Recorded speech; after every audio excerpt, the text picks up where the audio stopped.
Okay, hello everyone. Here I want to provide a tutorial on how to back up contacts to Google Drive on Realme C67 device. Well, the way to back up contacts to Google Drive on your device is very easy. And then follow the steps. First thing first, open please Settings menu on your device. Well, and then please scroll down. After that, select System menu here.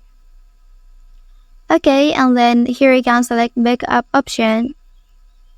And then turn it on by pressing this button. Okay, after that, you can choose Backup account. Okay, and then please scroll down.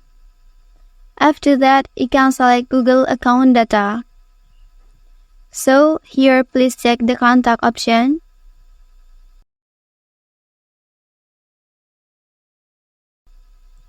And then, return to the previous page.